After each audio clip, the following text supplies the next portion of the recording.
अस्सलाम वालेकुम नाज़रीन, आप देख रहे हैं global pulse. What will happen if there is no death.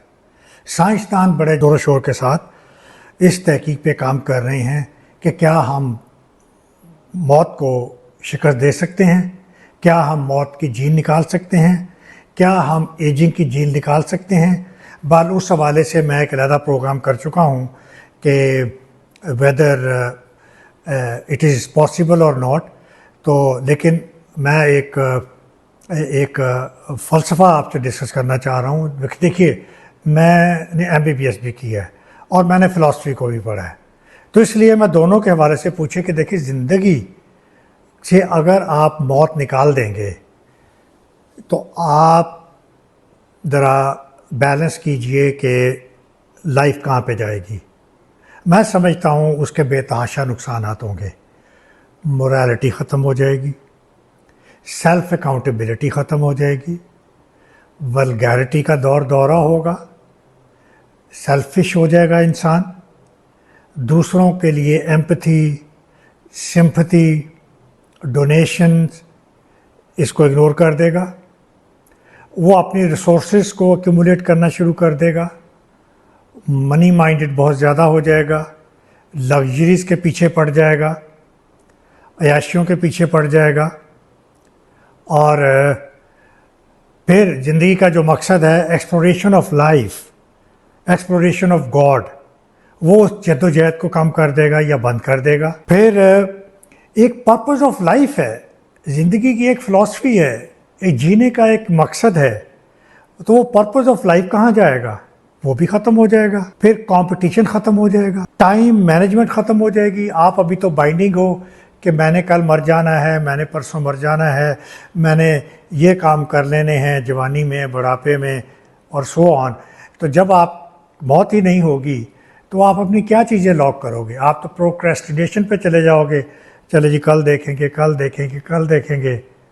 बोरियत का क्या आलम होगा, एंटरटेनमेंट्स कहाँ जाएंगी? देखिए, इंसान 100 साल की उम्र में जो कुछ करना होता है कर लेता है। अब अगर वो 200 साल मज़ीद जीना चाहता है तो वो क्या प्लान करेगा, क्या मकसद होगा, कहाँ तक जाएगा? ये वो सवालात हैं जो कि जैसे जैसे ये साइंस इसको एक्सप्लोर करेगी, इस मौजू को, ये सवाल उठते चले जाएंगे। और दूसरी साइड पे आइए कि देखिए मौत का क्या मकसद है। देखिए, हर चीज़ को एक ज़वाल आना है, हर नफ्स ने मौत का जायका चखना है। और पर्पस क्या है कि death gives meaning to the life. बहुत गहरी बात है।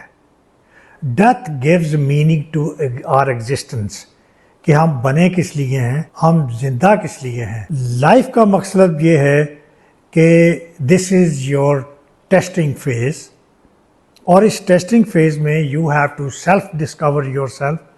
आपने अपने आप को पाना है, आपने अपनी स्पिरिचुअल जर्नी को तलाश करना है या उस मुकाम तक पहुंचना है, आपने खुदा को एक्सप्लोर करना है, आपने गॉड को समझना है, आपने खुदा की दी हुई जो इनायतें हैं, जो ज़मीन है, आसमान है, सितारे हैं, गैलेक्सीज़ हैं, यूनिवर्स हैं, आपने इनको एक्सप्लोर करना है और इनके जो राज हैं उनको फाश करने हैं। तो फ़िलासफ़ी ऑफ लाइफ है, डेथ के साथ एक पर्पस है, और ये पर्पस ऑफ लाइफ, यही लाइफ की ब्यूटी है कि मुझे क्या करना है।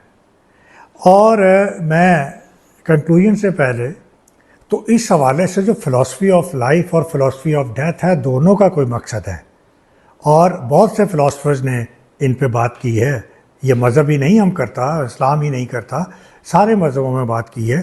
मुझे बुल्ले शाह को आप देख लीजिए, आप मौलाना रूमी को देख लीजिए, आप बड़ा मशहूर रशियन स्कॉलर है डोवस्काय को देख लीजिए, आप जर्मन फ़िलासफ़र नीशे को देख लीजिए।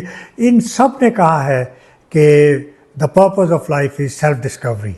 तो ये और खुदा को एक्सप्लोर करना, तो इस पे ज़रा सोचिएगा। एक छोटी सी बात करता चलूँ, मैंने एक दफ़ा एक मजहबी किताब पढ़ी थी मुझे उसकी ऑथेंटिसिटी पे मैं बात नहीं कर सकता, कि उसमें ये कहा था कि इंसान फाइनली जब हर बंदे को जन्नत में भेज देगा तो जन्नती वहाँ पे रहेंगे रहेंगे हमेशा रहेंगे। तो एक वक्त आएगा उस किताब के मुताबिक कि जन्नती भी मौत मांगेंगे। तो एनीवे मैं इस सवालों के साथ और इस फ़िलासफ़ी के साथ आप पे बात छोड़ रहा हूँ कि आप इसको सोचें और तहकीक करें। मैं इजाज़त लेता हूँ। अल्लाह हाफ़िज़।